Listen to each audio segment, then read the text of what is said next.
साहेब आज नाशिकमध्ये आलात, आढावा बैठक घेत आहेत, काय एकूण सर्व परिस्थिती? महायुती सरकारच्या माध्यमातून राज्याचे उपमुख्यमंत्री, राष्ट्रवादी काँग्रेस पक्षाचे राष्ट्रीय अध्यक्ष यांनी 10वा अर्थसंकल्प मांडला. महाराष्ट्राच्या समाजकारणाला, अर्थकारणाला, ग्रामीण भागातल्या अर्थकारणाला आणि विशेष करून महिला भगिनींच्या एकंदरीत व्यवस्थेला सर्वाधिक ताकद आणि शक्ती देणारा अर्थसंकल्प राज्याच्या स्थापनेच्या नंतर प्रथमच त्या ठिकाणी मांडला गेला.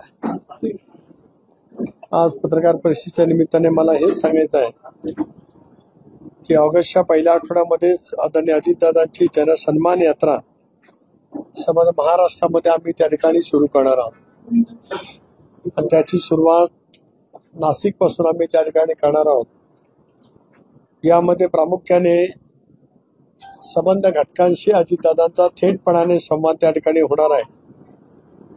त्यामध्ये माझी लाडकी बहीणची जी योजना आहे, महिला भगिनींच्या खात्यामध्ये 1500 रुपये दरमहा जमा होणे, मुख्यमंत्री अन्नपूर्णा योजना अंतर्गत वर्षाला 3 LCB gas cylinders SC ST आणि आर्थिकदृष्ट्या कमकुवत वर्गाच्यासाठी त्याचा लाभ त्या ठिकाणी मिळणार आहे. ती एक महत्वाकांक्षी योजना आहे. मुख्यमंत्री बळीराजा बी सवलत योजना, शेतकऱ्यांना बी बियाणं विनामूल्य आणि थकीत बिल इतक्या वर्षाचं शेतकऱ्यांचं शेती पंपाचं 3 HP ते 7.5 HP पर्यंत जे काही थकीत बिल होतं ते माफ होऊन पुढच्या कालावधीमध्ये 12 तास वीज त्या शेतकरी बांधवांना मोफत मिळणार आहे, ती योजना असेल. आणि विशेष करून मुख्यमंत्री युवा कार्य प्रशिक्षण योजना, युवक आणि युवतींना दरमहा अर्हताप्राप्त विद्यार्थ्यांना 10,000 रुपये त्यांना प्रशिक्षणार्थी वेतन देण्यात येणार आहे. राज्यातील 10 लाख विद्यार्थी भगिनींना 10,000 कोटी रुपयाचं प्रशिक्षण वेतन त्या ठिकाणी दिलं जाणार आहे. आणि त्याचबरोबर ती मधल्या कालावधीमध्ये कापूस सोयाबीन उत्पादक शेतकऱ्यांचं जे काही नुकसान झालं होतं त्यांना प्रति हेक्टरी 5,000 रुपयाचं अनुदान त्या ठिकाणी दिलं जाणार आहे. समाजामधल्या या आर्थिक बदलाचं महत्वाचं उद्दिष्ट नजरेसमोर ठेवत राज्याच्या सरकारने या संदर्भामध्ये क्रांतिकारी निर्णय घेतला आणि त्याच माध्यमातून आदरणीय अजितदादा समजा महाराष्ट्रामध्ये जनसन्मान यात्रा त्या ठिकाणी करणार आहेत. जवळपास सर्वच विधानसभा मतदारसंघातून यात्रा जाईल. सुरुवातीच्या कालावधीमध्ये सर्व घटकांशी त्या ठिकाणी त्यांचा संवाद होईल. काही सत्रामध्ये शेतकरी वर्ग, कांदा उत्पादक शेतकरी असेल त्यांच्याजवळ संवाद होईल. समाजातल्या वेगवेगळ्या घटकांशी सुद्धा संवाद करण्याचा आम्ही त्या ठिकाणी नियोजित करतो आहोत. आणि आम्हाला विश्वास आहे की या संबंध योजनेच्यामुळे जनतेच्या मनामध्ये फार मोठ्या प्रमाणावरती आनंदाचं वातावरण निर्माण झालेलंच आहे. परंतु विरोधक या योजनेच्या संदर्भामध्ये वेगवेगळी टीका टिप्पणी करण्याचा जो काही प्रयत्न करतायत, योजनेची फलश्रुती थेटपणाने महिला भगिनींच्या खात्यामध्ये ज्यावेळेला रक्कम जमा होईल त्या क्षणाला त्या दिवशी त्या ठिकाणी सुरू होणार आहे.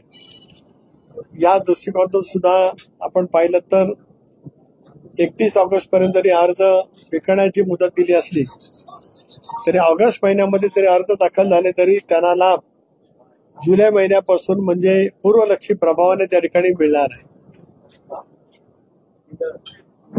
या योजनेच्या बाबतीमध्ये काही शंका असतील तर त्याचंही निराकरण करणं, अधिक या योजनेच्या बाबतीमध्ये इतर काही बाबी असतील तर त्या सुद्धा समजून घेणं, असा अजितदादांच्या जनसन्मान यात्रेचा त्या ठिकाणी हेतू आहे. आणि ही बाब स्पष्ट आहे की 2 महिन्याने आम्हाला सर्वांनाच महाराष्ट्राच्या निवडणुकीला सामोरं जायचं आहे.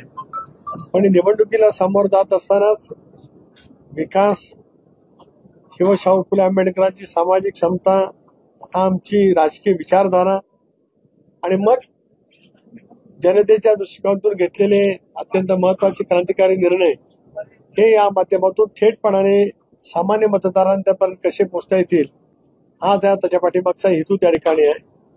आज मी प्रदेशाध्यक्ष म्हणून माझ्या समेत माझ्या फ्रंटलचे सर्व पदाधिकारी 2 दिवस आम्ही नाशिकच्या दौऱ्यामध्ये आहोत. इथला झाल्याच्या नंतर मग देवाला होईल, मग सिन्नरला होईल, कोपरगावला होईल, संध्याकाळी येवल्याला होईल, उद्या सकाळी निफाडला आहे, नंतर मग दिंडोरीला आहे. अशा पद्धतीचा दौरा मी त्या ठिकाणी ठेवलेला आहे. पुढच्या टप्प्यामध्ये इतरही ह्याच्यामध्ये सगळ्या मतदारसंघामध्ये ज्या ज्या ठिकाणाहून ही जनसन्मान यात्रा जाणार आहे त्या ठिकाणी त्याच्या पूर्व तयारीसाठी प्रदेश राष्ट्रवादी काँग्रेस पक्ष म्हणून आणि माझी सर्व टीम त्या ठिकाणी जाणार आहे. आजच्या पत्रकार परिषदेचा हेतू मी आपल्या सर्वांच्या समोर ठेवला.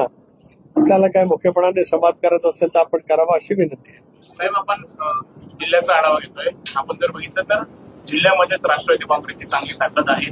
6 आमदार सध्या विद्यमान आपले आहेत. तेव्हा आता आगामी विधानसभेच्या पार्श्वभूमीवर आपण किती जागांची मागणी करणार आहोत, तेवढे जागा आपल्याला मिळतील का, विश्वास आहे?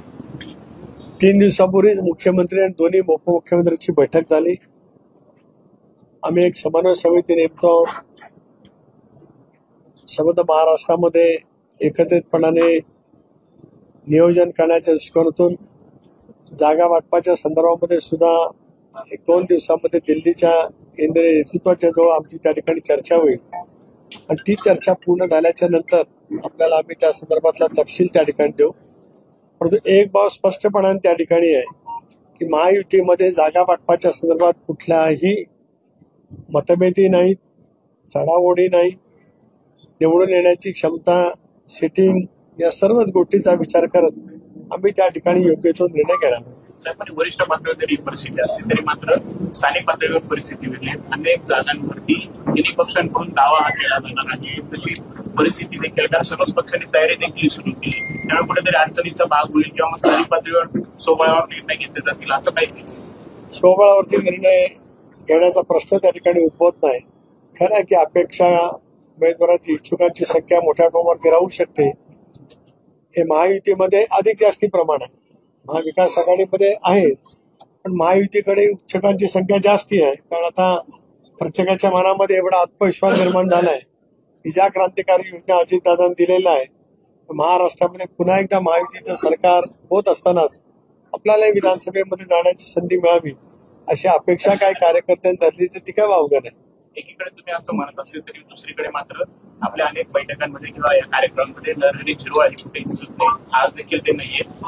4 दिवसांपूर्वी त्यांचा मुलगा गोकुळ झिरवाळ यांनी असं म्हटलेलं आहे की मी स्वतः दिंडोरीसाठी इच्छुक आहेत आणि नरहरी झिरवाळ साहेब देखील सुद्धा शरद पवार गटात पुन्हा यावं असं त्यांनी म्हटलं. उद्या दिंडोरीची सभा आहे, त्यावेळेला तुम्ही सर्वांनी त्या ठिकाणी यावं अशी माझी आपल्याला विनंती आहे. आजच्या सभेला झिरवाळ साहेब का अपेक्षित नव्हते, पण आजची सभा जी आहे दिंडोरीच्या सभेची तयारी करून राहिली. इथे आज सिन्नरला जायचं असल्यामुळे दिलीप काकांच्याकडे उद्या आहे म्हणून त्यांना या ठिकाणी बोलवलेलं आहे. त्यामुळे आता सर्वच त्यांच्या मतदारसंघात आता लगेच जवळ आले मुद्दा इथे नाही उपस्थित नाही, त्याचा अर्थ तसं नाही. आता आपल्या लक्षात येईल की विधान परिषदेच्या निवडणुकीमध्ये सुद्धा सलग 4 दिवस बातम्या होत्या की कोण जयंत पाटलांना इथे भेटले, इतके आमदार भेटले, तितके भेटले, अशा सगळ्या बातम्या भरण्याचा प्रयत्न जाणीवपूर्वक या ठिकाणी झाला. पण आपण पाहिलं की राष्ट्रवादी काँग्रेस पक्षाची सगळी मतं इंटॅक्ट राहिली. या उलट 7 मतं आम्हाला अधिक मिळाली आणि पहिल्या फेरीतच आमचे दोन्ही उमेदवार त्या ठिकाणी निवडून आले. त्यामुळे राष्ट्रवादी काँग्रेस पक्ष एक संघ आहे. निवडणुकीच्या वेळेला एका दुसऱ्या ठिकाणी इकडे तिकडे होतं, परंतु उद्या आपण सर्वांनी म्हणून इथे यावं दिंडोरीला, ही माझी आपल्याला विनंती आहे. पक्षाचे आमदार चेतन तुपे शरद पवार साहेब यांचे व्यासपीठावर नाही, काही कार्यक्रम सामाजिक कार्यक्रम असतात. कोणाच्या व्यासपीठावरती कोण गेलं म्हणजे काय विचार बदलले असं नाही. मी सांगितलं ना, विधान परिषदेच्या निवडणुकीच्या वेळेला तर असं सांगण्यात आलं होतं आमचे एक उमेदवार 100% पडणारच आहेत. ज्याने उमेदवार उभे केले त्यांना 12च्या पुढे जाताना आलं. त्यामुळे कोणाच्या बाजूने कल आहे तो आपल्याला पाहायला मिळाला. साहेब, तुमच्या दिल्लीच्या निवासस्थानी जी बैठक झाली त्यामध्ये अशी देखील चर्चा रंगली की जेव्हा आपला गट भाजप महायुतीसोबत जाणार होता तेव्हा 10 बैठका झाल्या. अजितदादा मास्क लावून यायचे वगैरे असे त्यांनी अनेक गप्पा ज्या आहेत त्या देखील काल दिवसभर दिल्लीमध्ये अजितदादा त्या ठिकाणी होते. भारत सरकारच्या वेगवेगळ्या विभागाच्याकडे वेगवेगळे प्रश्न होते, त्यासाठी ते आले होते. त्याच्यातल्या 3 शासकीय बैठका संपल्या आणि नंतर माझ्या निवासस्थानी ते होते. त्याने दिल्लीतल्या पत्रकार मित्रांनी मला विनंती केली की दादांच्या जवळ त्यांची भेट आहे घेणं, त्यांची इच्छा व्यक्त केली, अनौपचारिक चर्चा व्हावी. किमान 1 तास माझ्या विनंतीनुसार दादाने मान्यता दिली. 1 तासभर गप्पा झाल्या, खूप खेळीमेळीच्या वातावरणामध्ये गप्पा झाल्या. त्याच्यामध्ये जे दादांच्या मोकेपणाच्या स्वभावाप्रमाणे जे काय बोलायचं होतं ते बोललं. ते आज मला असं वाटतं अनुपस्थित चर्चेचा तपशील आज आपल्या सगळ्या वाहिन्यांच्या वरती फिरतोय. बरं आहे. पण काय नाही केलं मास्क आणि वेगळं ते काल ज्या पत्रकार मित्रांच्या बोलले दादा, त्यांच्याकडनं याच्याबद्दलची तुम्ही जास्ती माहिती घ्या. बंगला होता पण बोलले ते आणि ऐकलं त्यांनी. तुमच्या मनात महाराष्ट्रासाठी कपट होता अशी टीका अशी संजय राऊत यांनी केली. आधीपासूनच तुमच्या मनात कपट होता महाराष्ट्र. संजय राऊत सत्तेमध्ये येण्याआधी तुम्ही भेट चालू होती तुमची 10 वेळा तुम्ही जाऊन आले अशी संजय राऊतांनी टीका केली. हे कसं आहे म्हणजे संजय राऊतांना असं म्हणायचं की 10 वेळा दादा आधी भेटले तर कपट म्हणत. संजय राऊत हे विसरतात का 2019 सालामध्ये ज्या वेळेला शिवसेना आणि भारतीय जनता पक्ष एकत्रित आणला आणि या संजय राऊतांनी पवार साहेबांच्याकडे जात आणि काँग्रेसच्या कडे दार झिजवत त्या ठिकाणी जी का महाविकास आघाडी स्थापन केली, मग त्याला कुठला शब्द वापरायचा? या स्टर्म मधला आहे ना ते. 2019 विधानसभेची निवडणूक मी चुकत नसेल तर शिवसेना आणि भारतीय जनता पक्षाने एकत्रित लढवली होती. त्यामुळे जनतेचा कौल त्यांच्या बाजूने होता. त्या जनतेच्या कौलला छेद कोणी दिला, मग ते कपट कोणाचं होतं याचं उत्तर संजय राऊतांनी द्या.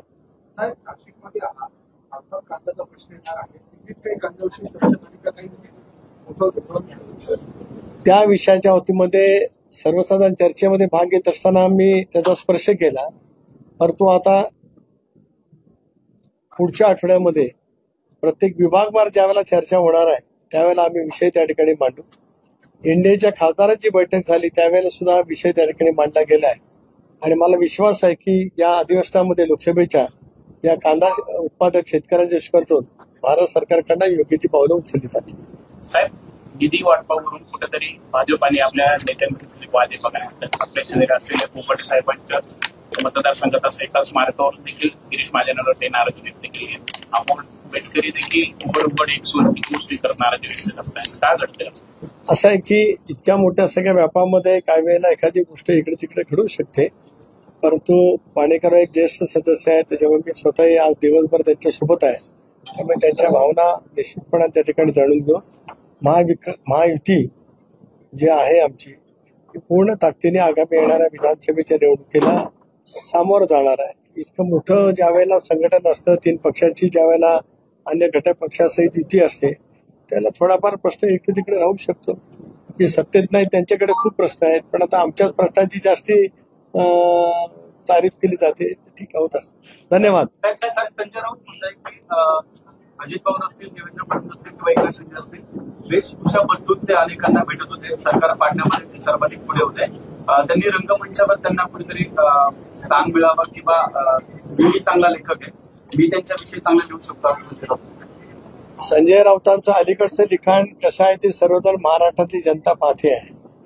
तेव्हा आता त्यांच्या लिखाणाच्या बद्दलची पहिली वाचकांची जी ओढ होती ती आता पूर्णपणाने उलटी झालेली आहे आणि त्याच्यामुळे त्यांना रोज सकाळपासून एक नॅरेटिव्ह सेट करण्यासाठी पत्रकारांना भेटावं लागतं. ही त्यांच्यावरती आलेली पारी आहे. धन्यवाद. निरोप पाठवला होता असं अनिल देशमुखांनी म्हटलंय.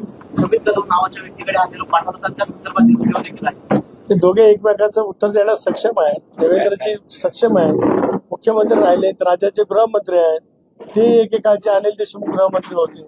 त्या 2 गृहमंत्र्यांच्या वादात माझ्यासारख्या छोट्या कार्यकर्त्याला कशाला साहेब शेवटचा प्रश्न, कुठेतरी छगन भुजबळ आरक्षण प्रश्नावरती लढतायत, कुठेतरी एकटे पडलेत का असं बघायला मिळतं? कारण आपले जे नेते मंडळ आहेत ते त्यांच्या पाठीशी कुठेतरी दिसत नाहीत की जरांगे विरोधात मोठा लढा दिलेला आहे. मराठा समाजाला आरक्षण मिळालं पाहिजे ही राष्ट्रवादी काँग्रेस पक्षाची स्वच्छपणाची भूमिका आहे. ओबीसीच्या आरक्षणाला किंवा इतर कोणाही घटकाच्या आरक्षणाला धक्का न लागता ते आरक्षण मिळालं पाहिजे. राष्ट्रवादी काँग्रेस पक्षाचा प्रतिनिधी म्हणून मी त्या ठिकाणी नियमितपणाने जाहीर केलेला आहे. अशा वेळेला या सगळ्या गोष्टीकडे सरकार सकारात्मक दृष्टिकोनातून त्या ठिकाणी पाहत आहे आणि मला विश्वास आहे की या संदर्भातला योग्य तो निर्णय पुढच्या काही विशिष्ट कालावधीमध्ये झालेला आपल्याला सर्वांना पाहायला मिळेल. जयंत पाटील म्हणताय की धनंजय मुंडेंना राष्ट्रपतीत घेणं आमच्यासाठी आत्मघातकी.